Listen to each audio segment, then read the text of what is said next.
If you feel like you have no control over your life and you're constantly being triggered, know at one point I did as well, but now I no longer feel these ways because of these techniques I'm going to tell you and teach you today. Peace unto you. My name is Nadiie, and today is all about how to resolve triggers. Let us begin. See, at a foundation, what you must understand is you are in the world, not of the world. And eventually, you'll be neither in the world or of the world. But at a foundation, you must understand this world is not your home. I have a 3-day course that I have as an initiation to get into our mystery school, because we have created a mystery school. So if you're interested in joining our mystery school, DM me. I'll give you the 3-day course, and then you can sign up on the 4th day if it still serves. In this course, we all talk about losing descriptions of the world. See, you really have to stop accepting what the world says is so. Stop calling walls walls. Stop calling hair hair. Stop calling couches couches. Literally lose descriptions of everything the world has taught you. For the world has taught you triggers. And the root to the world is the ego. The ego is in the forefront as it pertains to anything of dualism. Anything other than. See, it's your birthright to experience only love. But the ego says, no, no, no, no, no. See, you must destroy in order to build. So it will put you through all of these trials and tribulations where you need not go through these things. They're not important. So at a foundation, understand you are in the world, not of the world. See, it all starts with your perception of self. Being easily triggered is having no strong foundation within your own essence. See, the people that are constantly triggered in life are the ones that do not know themselves. I know this because at one point in time, I felt triggers like crazy. I felt depressed. I felt trauma like crazy. Now I no longer do. One of the things that helped me was knowing who I really am. See, truly ask yourself, who am I? A lot of people don't even ask themselves blunt questions like that. They're quick to say these questions to someone else, but they won't ask it for themselves. Who am I? Why am I important? What do I have to offer this world? Get a piece of paper and write down everything that comes to your first thought. Don't focus on the first or the second thought. Only focus on the first thought. Really, really hone in, because your first thought is the ego. Is ego driven.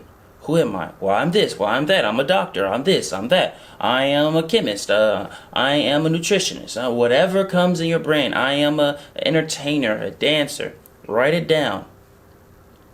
Your first thought. Why am I important? What do I have to offer to earth? Your first thought. Write it down. And then ball it up. Go outside and burn it. Everything this world has taught you is on that paper. So now, when you burn it, you release it. I am none of these things, for I am more than them. God did not just send me here to be one thing. God sent me here to be abundant in all, to be the embodiment of His will.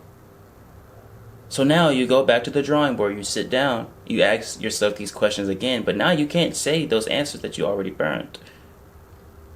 Who am I? And then you'll start to hear fading whispers. You'll start to experience your higher self. It may come as words. It may come as epiphanies or visions. You may see yourself as some great, magnificent being. Something that words can't describe.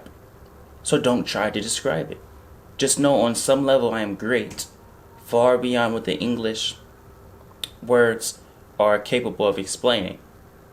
Flirt with the idea. See, we're not asking you to shift your perception completely of yourself. We're just asking you to plant the seed and flirt with the idea. Know yourself. Know that if you say a slur to me, I'm not going to react in any other way that is other than love. No. The slur that you gave to me is because you perceive me as something that I know I am not. For I'm not the body. I am not this race. I am not of this heritage, for I'm not the body. So it doesn't apply.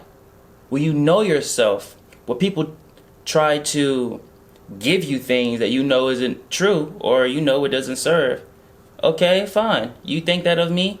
Well, I'm not here to abide by your thoughts. I'm here to be the embodiment of God's will. Say what you want about me. I don't care. See, really, really it works when you really, really know yourself. Nothing can rattle you. Something else that can assist you with resolving triggers is look at things from an outsider perspective. You really have to play scenarios in your mind before you experience them in your day-to-day, your waking state. Play experiences in your mind, go into deep meditation and visualize all the scenarios where people are bashing you and throwing things at you that do not serve, or quote unquote guiding you to be in situations that did not serve.